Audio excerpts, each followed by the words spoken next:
سرزمین ہندوستان رنگ رنگ کے لوگوں، تہذیبوں اور مذہبوں کی سرزمین ہے۔ ایک ایسی سرزمین جس نے اپنی تاریخ میں ہر طرح کے حکمران دیکھے ہیں۔ اس سرزمین نے اشوک اعظم، اکبر اعظم جیسے بہادر اور عقلمند حکمران بھی دیکھے ہیں، تو دوسری طرف علاء الدین خلجی جیسے ظالم بادشاہ بھی اسی سرزمین نے دیکھے ہیں۔ اسی سرزمین نے محمد شاہ جیسے رنگیلے بھی دیکھے ہیں اور بہادر شاہ ظفر جیسے مظلوم اور بے بس بادشاہ بھی۔ غرض مختلف ادوار میں اہل اور نااہل ہر طرح کے بادشاہوں سے اس سرزمین کا واسطہ پڑا ہے۔ تو آج ہم آپ کی خدمت میں ایک ایسے ہی نااہل بادشاہ کا تذکرہ لے کر حاضر ہوئے ہیں جسے بر صغیر پر ایک داغ کہا جائے تو غلط نہ ہوگا۔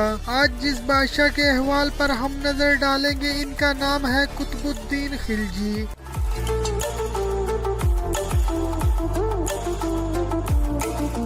یہ بادشاہ سلامت علاء الدین خلجی کے بیٹے تھے۔ جی ہاں، وہی علاء الدین خلجی جو کہ رانی پرماوتی کی وجہ سے مشہور ہیں۔ جب علاء الدین خلجی اس دنیا سے رخصت ہوئے تو ان کے ایک قریبی وزیر اور نہایت ہی وفادار ساتھی ملک نائب نے بادشاہ کے خاندان کو چن چن کر قتل کروا دیا اور علاء الدین کی بیوی کو قید خانے میں ڈلوا دیا۔ علاء الدین خلجی کے بیٹوں کی آنکھیں نکلوا دیں اور بعض کو قتل کروا دیا، مگر وقت کی دیوی چونکہ قطب الدین خلجی پر مہربان تھی، اس لیے شاہی محل کے کچھ وفادار خواجہ سراہوں نے ملک نائب کو ایک رات قتل کر دیا اور اس کے بعد قطب الدین مبارک شاہ دلی کے تخت پر براجمان ہوئے۔ انہوں نے سب سے پہلا کام یہ کیا کہ علاء الدین خلجی کے شہزادے یعنی کہ خود بادشاہ سلامت کے بھائی جو کہ ملک نائب کے غضب سے بچ گئے تھے، انہیں ایک ایک کر کے قتل کروا دیا۔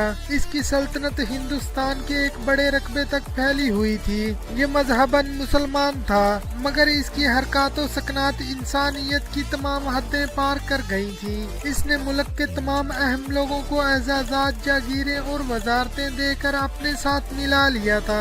ملک کے تمام حق کو، ایماندار اور بااثر لوگوں کو ایک ایک کر کے قتل کروا دیا تھا۔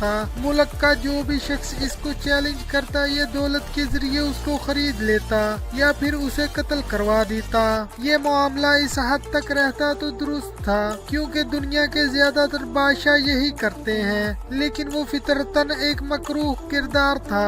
وہ ہم جنس پرست یعنی کہ گے تھا۔ وہ گجرات کاٹھیاوار کے ایک جوان ہندو لڑکے جو کہ جنگ کے دوران اس کے لشکر کے ہاتھ لگا تھا، اس پر عاشق ہو گیا اور اس نے اس لڑکے کو اہم ترین ذمہ داریاں سونپ دیں۔ اسے خسرو خان کا خطاب دیا، وزیر بنایا اور اس کے ساتھ رہنے لگا۔ بادشاہ سلامت ہر روز خسرو خان کے ساتھ شادی کرتے تھے۔ یہ ایک دن خسرو خان کا دلہا بنتے، باقاعدہ بارات تیار ہوتی۔ ملک کے تمام عمائدین لباس فاخرہ پہن کر اس بارات میں شامل ہوتے، شامیانے لگتے اور براتیوں کو کھانا کھلایا جاتا۔ قاضی صاحب آتے اور بادشاہ سلامت کا نکاح خسرو خان کے ساتھ پڑھایا جاتا اور اس کے بعد ڈولی رخصت ہو جاتی۔ اگلے دن خسرو خان دلہا بنتا اور بادشاہ سلامت قطب الدین مبارک شاہ خلجی اس کی دلہن بنتے اور اس تقریب میں بھی عمائدین سلطنت باقاعدہ شرکت کرتے تھے۔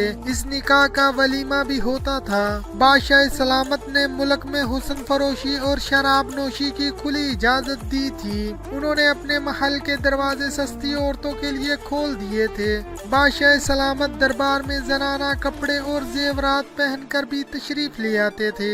درباری ان کے حسن و جمال کی کھل کر تعریف کرتے اور انعامات و القابات سے سرفراز کیے جاتے تھے۔ قطب الدین مبارک شاہ خلجی نے ہندوستان پر 4 سال 4 ماہ حکومت کی اور اس دوران خسرو خان اس کی کمزوری بن گیا۔ خسرو خان نے اس کمزوری کا بھرپور فائدہ اٹھایا۔ اس نے بادشاہ کے کان بھر بھر کے اس کے تمام وفادار ساتھی قتل کروا دیے تھے، عزیز رشتہ داروں کو جیلوں میں پھنکوا دیا، محل اور دربار میں اپنی برادری کے لوگ لگوا دیے اور بادشاہ کو اپنے پیار میں پھنسا کر محل کے عقبی دروازے کی چابیاں بھی حاصل کر لیں۔ تاریخ فیروز شاہی کے مصنف ضیاء الدین برنی لکھتے ہیں کہ یہ شخص خسرو ہر وقت سلطان کو ہلاک کرنے کے بارے میں سوچتا رہتا۔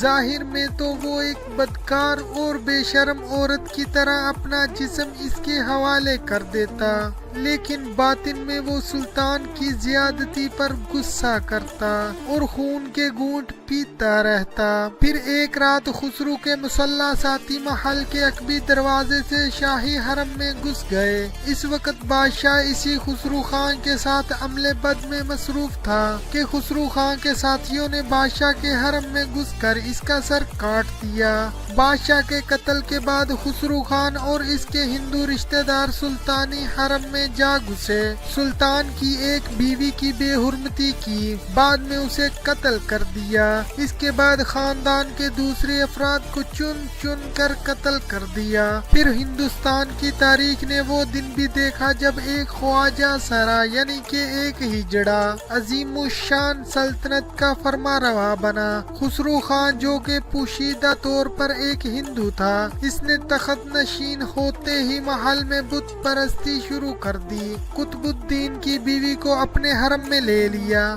خاص عمرہ کے خاندانوں پر قبضہ کیا۔ مسلمان عورتوں اور کنیزوں کی خسرو اور اس کے رشتہ داروں نے بے حرمتی کی۔ اسی خسرو خان نے سب سے پہلے ہندوستان میں گائے ذبح کرنے پر پابندی لگائی۔ مملکت کے اہم عہدوں پر ہندو فائز ہو گئے اور وہ خوشیاں مناتے کہ دلی پر پھر سے ہندوؤں کا قبضہ ہو گیا ہے۔ عمرہ اور شرفا سے بدتمیزیوں کی حرکتیں اس قدر بڑھ گئیں کہ لوگوں نے خدا اور رسول کا واسطہ دے کر دیپال پور یعنی موجودہ اکاڑا کے امیر غازی ملک کو دلی آنے کی دعوت دی۔ غازی ملک نے دلی فتح کی، خسرو خان کو قتل کیا اور سلطان غیاث الدین تغلق کے نام سے حکومت شروع کر دی۔